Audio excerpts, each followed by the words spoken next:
नमस्कार, खबर स्टेशन में आपका स्वागत है। यूपी तो राजनीति किस्सों का गढ़ है और आगे भी बना रहेगा। किस्सों की यहाँ कोई कमी नहीं है।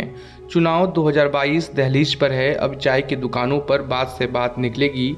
एक किस्सा खत्म होगा और दूसरा उसका सिरा पकड़कर आगे बढ़ जाएगा, पर किस्से जारी रहेंगे। आज की पॉलिटिकल किस्से में हम बात करेंगे चंद्रभानु गुप्ता की। चंद्रभानु गुप्ता यूपी के 3 बार मुख्यमंत्री रहे। आप जानकर हैरान हो जाएंगे कि विरोधियों ने उन पर जमकर करप्शन का आरोप लगाया, पर चंद्रभानु गुप्ता थे कि अपने ऊपर लगे सभी आरोपों को हंसी में उड़ा दिया करते थे। हालात यह थे कि वह खुद ही मजाक में कहा करते थे कि गली गली में चोर है, चंद्रभानु गुप्ता चोर है।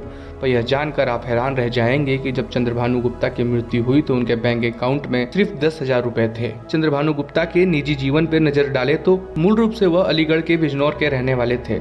उनका जन्म 14 जुलाई 1902 को हुआ था। पिता हीरालाल समाज सेवक थे। चंद्रभानु का मन भी समाज सेवा में रम गया था। वे आर्य समाज से जुड़ गए और आजीवन ब्रह्मचारी रहे।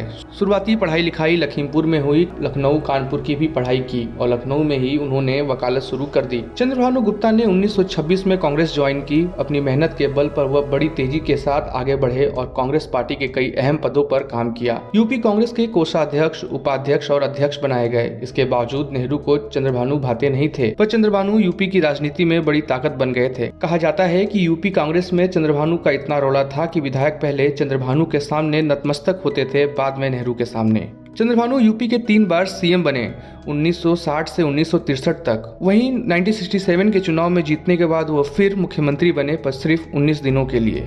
उसके बाद 1969 में चंद्रभानु गुप्ता ने एक बार फिर सीएम पद की जिम्मेदारी उठाई। 11 मार्च 1980 को उन्होंने इस रहित दुनिया को अलविदा कर दिया। जब किस्से सुनाए जाते हैं तो चंद्रभानु गुप्ता भी याद किए जाते हैं। कहा जाता है कि चंद्रभानु गुप्ता के दुश्मन बहुत थे और दोस्त बहुत कम, पर चंद्रभानु गुप्ता के अंदाज निराले थे।